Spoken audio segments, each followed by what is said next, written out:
On behalf of the people of Zimbabwe, we welcome our long-term partnership with Merck Foundation to build healthcare capacity, media capacity, and address the health and social challenges in our beautiful country. I thank you.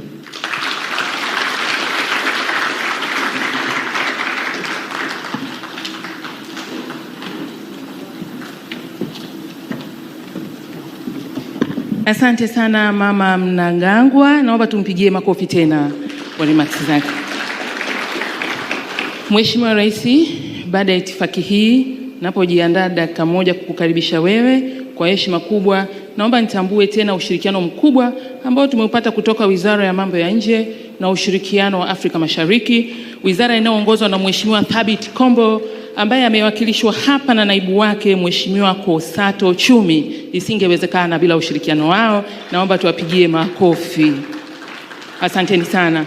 Mheshimiwa Rais, tuna wageni ambao naona listi wakutajwa walikuwa bado hawajafika, lakini wako pamoja nasi hapa. Tambue uwepo wa Mama Fatuma Karume, mke wa kwanza wa Rais wa Zanzibar. Asante sana mama. Pamoja na Mama Siti Mwinyi, mke wa Rais wa pili wa Tanzania. Asante sana.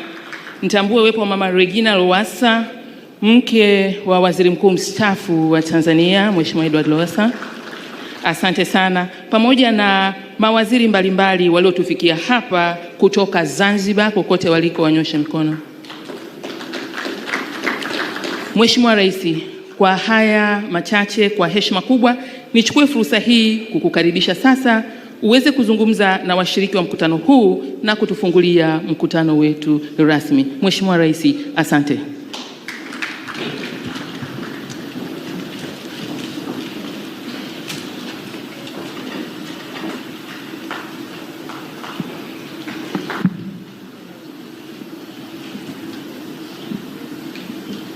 Please be seated.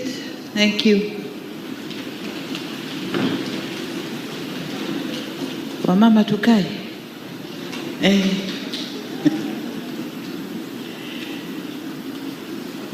Excellencies, First Ladies, and Ambassadors of More Than a Mother campaign. With you, I wanted to introduce the three mamas with us here, but the minister has done that job. But again, I wish obliged to introduce them to you.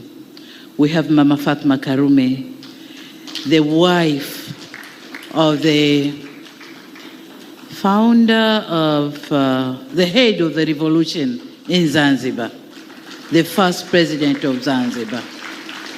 Then we have Mama Siti, who is the wife of the second president of the United Republic of Tanzania.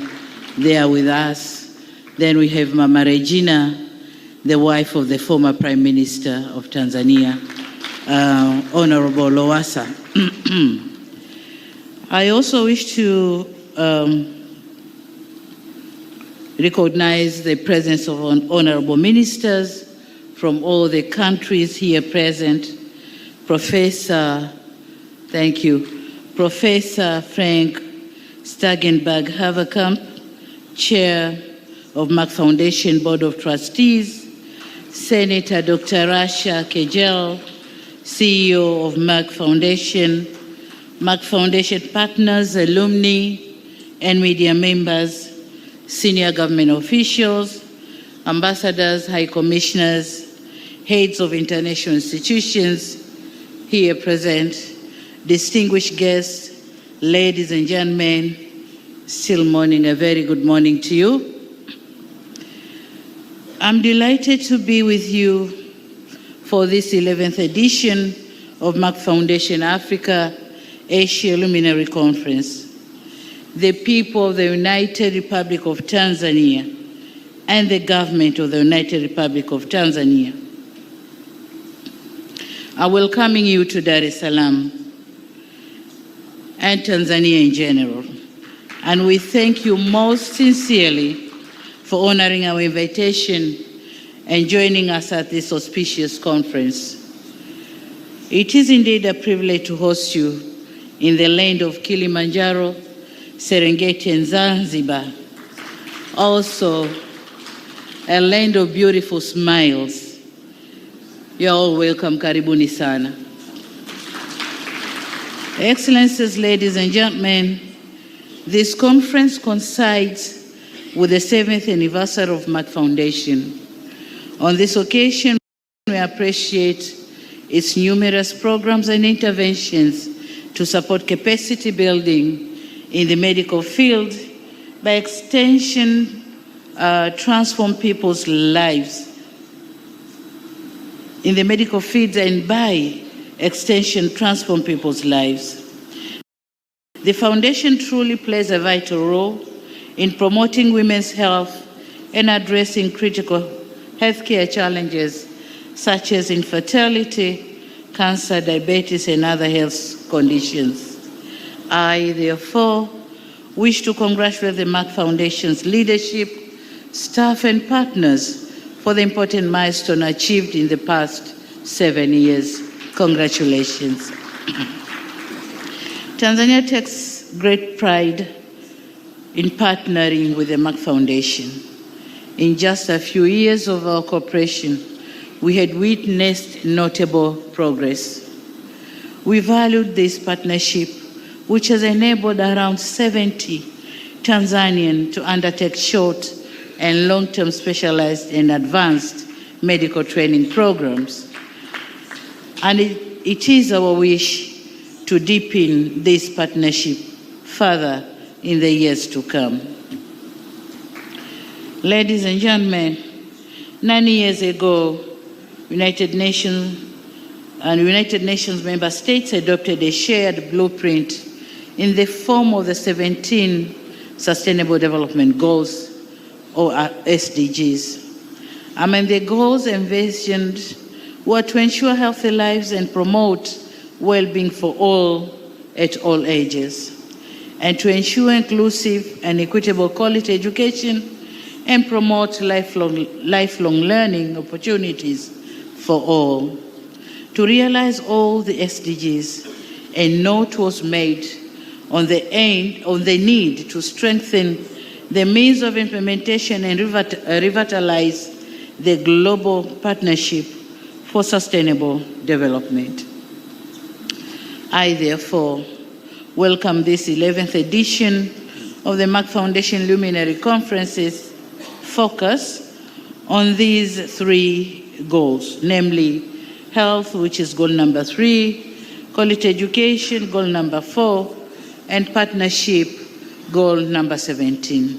This conference is timely given that this year's progress report on SDG reveals that only 17% of SDG targets are on track to be achieved, while over a third have stalled or even regressed.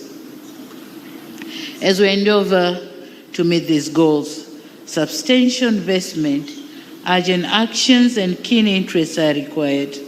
Therefore, the anticipated discussions during this conference are critical.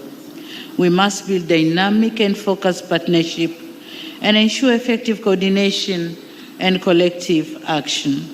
As such, we expect to be enlightened through exchanges by distinguished participants from healthcare providers, leaders and policymakers, academia, researchers, and media stakeholders. On our part, Tanzania, a lot has been narrated by my Minister for Gender Development and Generation Equality, but we'll continue to meaningfully contribute in these important discussions. Excellencies, ladies and gentlemen, I'm aware that the Merck Foundation has great interest in health and education domains, and so my government. I will touch on what we have done to realize our commitments in these 2 domains. Number 1 is health, and as a woman and mother myself, from when I was the Vice President and since becoming the President, I've placed a great priority in improving child and maternal health services in the country. Between 2021 and 2023, we increased access to healthcare or healthcare services by investing and developing over 127 district hospitals and over 367 healthcare facilities countrywide. We increased the number of health facilities that provide maternal and child health services from 340 in 2021 to over 523 by the end of 2023. As a result of various interventions, our 2022 demographic and health survey showed that maternal deaths dropped from 556 per 100,000 in 2015 to 104 in 2022. A drop of over 80%.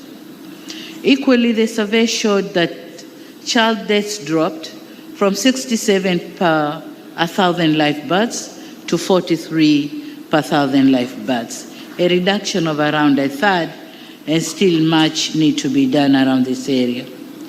While acknowledging these positive developments, more remains to be done to meet our goals for maternal and child health. In particular, we envision continued investment in specialized health services and facilities. One of the challenges that we encountered due to additional facilities or health facilities is the shortage of qualified and specialized manpower. So our thanks are to the Merck Foundation that supports us in training the doctors in specialized fields. And in this regard, Tanzania will continue to work with the Merck Foundation so as to produce more doctors in specialized fields. Another area that is also dear to you, as it is to me, is investment in education. In this vein, I wish to recognize and applaud Merck Foundation's Educating Linda program. This is a laudable intervention which will have a great impact not only to the girl child but also to their communities.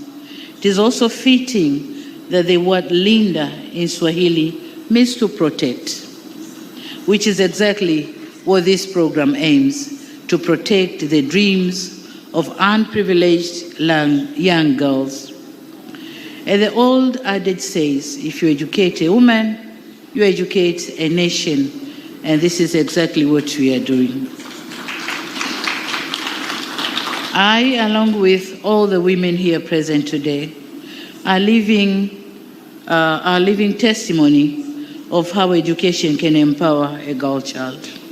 As a daughter of a teacher myself, I witnessed firsthand the transformative role of education.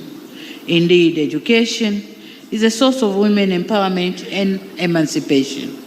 Education combines with determination, perseverance, and patience, enables women and girls to achieve outstanding results in all their endeavors, including in leadership, which some of us have dared to partake.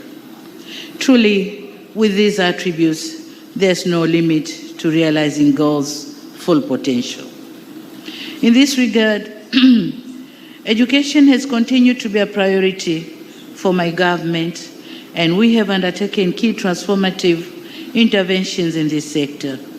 During the past 3 years, we have built over 3,000 primary schools and over 500 secondary schools across the country, bringing the present total to 20,533 primary schools and 6,269 secondary schools.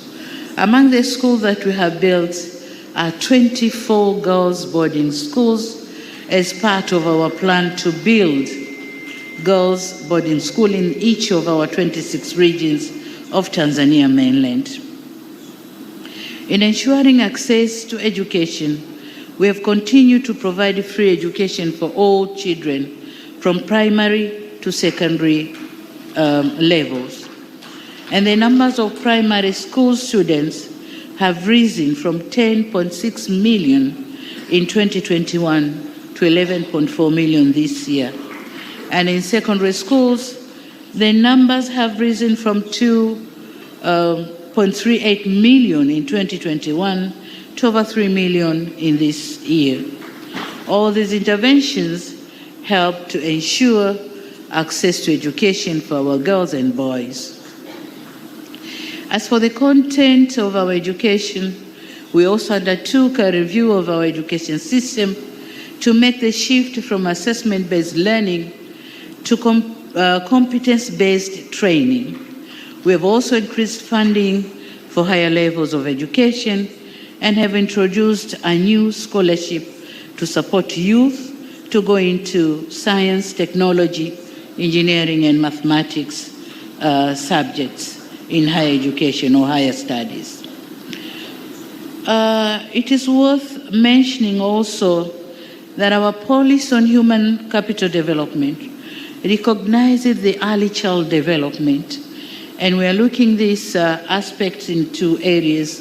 One is for breastfeeding, nutrition, and health issues, but number two, early child education, and this is for children from year 0 to year 5. Notwithstanding these developments, there's still work to do to ensure all children of school-going age go to school, and that the education they are receiving is preparing them for the 21st century. Our ministers here present will share with you Tanzanian experiences, and we look forward to learning from your insights and experiences as well. Distinguished guests, with us here today are some of the African First Ladies who are part of the Merck Foundation First Ladies Initiative Summit. I had the opportunity to meet some of them when I visited their respective countries on state or official visit at the invitation of my counterparts, and I'm happy to see them here again today. I know that you will have a dedicated session tomorrow, the First Ladies. However, I have a message that I wish to share with you that you may also wish to go with. Excellencies, as a head of state, I often find myself in regional and international fora where I'm the only woman head of state or one of the handful of women presidents globally. In addition to my responsibilities and in line with our national interest, I make a note to use my voice and add key perspectives which may be missing, and to put in place proposals that will advance the concerns of women. To give but one example, I've been advocating for increased support for increased access to clean cooking solutions in Africa as a gender-responsive approach to a just energy transition. I've done so given the adverse impact on women of less cleaner cooking fuels like charcoal and firewood, which affects their health and overall well-being, but it's also disturb our environment. I'm happy that our calls for support for this initiative have been well received, and we have received considerable support for this initiative, which will empower women and improve their welfare across the continent. I've done this as a president, but today I wish to remind you, my sisters, First Ladies, that as First Ladies, you also occupy important positions in your respective societies. Sorry. In saying so, asante mama. In saying so, I'm reminded of the old parable about the wind and the sun.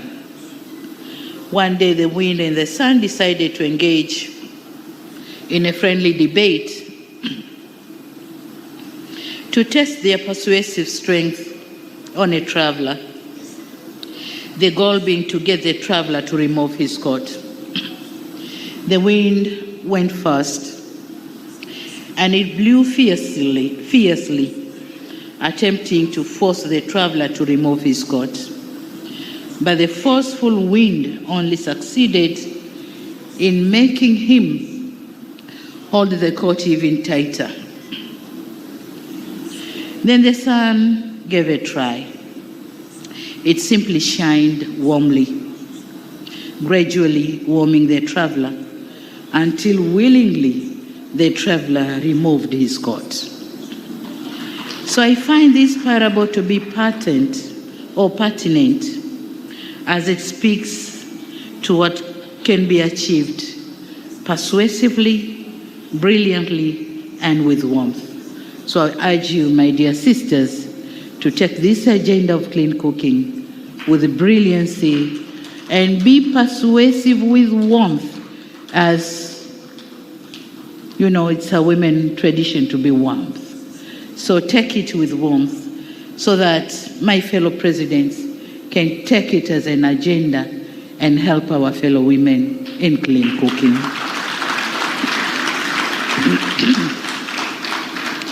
On this note, I'd like to congratulate Your Excellencies for the wide-ranging, impactful initiatives and programs that you are undertaking in your respective countries. This suggests to me that you recognize that you have an important role in realizing the aspirations